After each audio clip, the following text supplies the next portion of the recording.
Welcome to the Parsha Perspective. Each week, we will delve deep in a weekly Torah portion to find a practical and insightful way to enhance your daily life.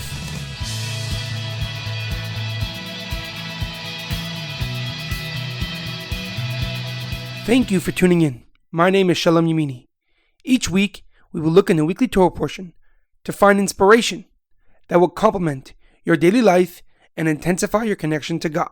This month's Parsha Perspective is being sponsored by Shlomo Pesia and Daniela Hess and family in honor of the upcoming yortzeit of Shlomo Pesia's father, Yosef ben Zev Wolf. May his neshama have an aliyah, and may his memory be a blessing for his family and entire Jewish people. If you or someone you know would like to sponsor a month of the Parsha Perspective, please email us at theparshaperspective@gmail.com or at our Facebook page, The Parsha Perspective. This week's Parsha is Parshas Toldos, where we are introduced to the last patriarch, Yaakov Avinu. His parents, Yitzchak and Rivka, did not have children for over 20 years, but then God blessed them with twins. Unfortunately, Rivka was experiencing a very hard pregnancy, so she decided to ask Shem and Aver, the two Torah scholars of that time, what was going on. And they told her that her two children will be fathers to two nations, but will be very drastically different. So when Eisav and Yaakov were born, it was easy to tell the difference between them. Eisav was a man of the field, a hunter, and a killer. Yaakov, on the other hand, was a timid person that spent his day in study in his tent. Yitzchak loved Eisav, his Bechor, his firstborn, and Rivka loved Yaakov. So when it came time for Yitzchak to give the firstborn blessings, he called Eisav and said, "Go and hunt for me some food, and when I'm finished, I will give you the firstborn blessings." Rivka overheard this conversation and knew that Eisav sold his birthright to Yaakov, quickly cooked up some food, and told Yaakov to put on some clothing of Eisav and go and get the blessings. Yaakov did as his mother instructed. He took the food that she cooked for him and took Eisav's clothing, put it on, and went to his father and introduced himself as Eisav. When Yitzchak finished the food, he blessed Yaakov with physical blessings, but more importantly, he blessed Yaakov that his brother will be his servant, and that those who shall curse him shall be cursed, and those who shall bless him shall be blessed. Yaakov left his father's presence and then walked in Eisav with a platter of food, and he asked for the blessings. And then Yitzchak realized what happened, that Yaakov had tricked him and gotten the blessings. Eisav then became furious with Yaakov. Wanting to kill him, Rivka sent him to Haran to run away from Eisav and to find a new wife. When the Torah introduced Yaakov and Eisav when they were young, it says, "Vayihi Eisav Yedei Tzayid." He was a man that knew hunting. Ish Sada. He was a man of the field. Yaakov Ish Tam Yeshiv Oilim. The Yaakov was a timid person. He sat in his tent and studied all day. Rashi points out that when it says Tam, it means that Yaakov was not an expert in deception, but Eisav was, as Eisav would deceive his father Yitzchak and his grandfather Avraham.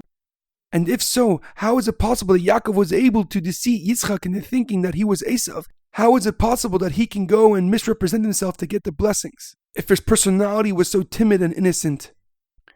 One of the answers that is given is that Yaakov was able to break out of his personality that he was given as a timid and shy person to be able to accept the blessings to become the father of the Jewish people. Because Rivka, his mother, knew who Eisav really was and who Yaakov really was, and therefore decided to make sure that Yaakov would get the blessings. For Yaakov, his personality trait was honest and timid, but that doesn't mean that if the situation arises, Yaakov won't be able to adapt to the situation and be able to get the blessings that are rightfully his and become the father of the Jewish people. In our daily life, we are given a personality trait that is our main characteristics, like adventurer, thrill seeker, risk taker, and outgoing. On the opposite side of the spectrum, you have the person that is an introvert, quiet, and shy. But that doesn't mean that you cannot adapt to the situation at hand and take care of what is necessary for a quiet person to become outgoing, to take care of his family, and so on. It is important to be able to be flexible enough to adapt to the situation and to realize that we are not locked into the personality trait that we are given. We can always transform ourselves and change and adapt if necessary. Because adapting to the situation at hand is the key to survival, is the key to real success. Like a gourmet chef that uses his expertise in knowing when to use various ingredients and in what proportions in order to get certain flavors, some more spicy, some more bold, some more sweet. Same thing by human beings and their character traits. We need to be experts in our personality traits to figure out when to use certain traits to gain a certain personality, whether it be a more bold or kind, and so on. Depending on what situation, one has to decide what ingredients and in how much degree to use it to get the perfect finished product. There's a great quote by Albert Einstein. The measure of intelligence is the ability to adapt. Have a great weekend and a good Shabbos.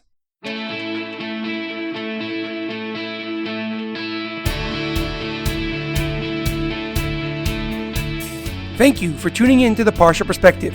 Check out our website, theparshaperspective.com. Send thoughts and comments to theparshaperspective@gmail.com. Till next time, thanks for listening.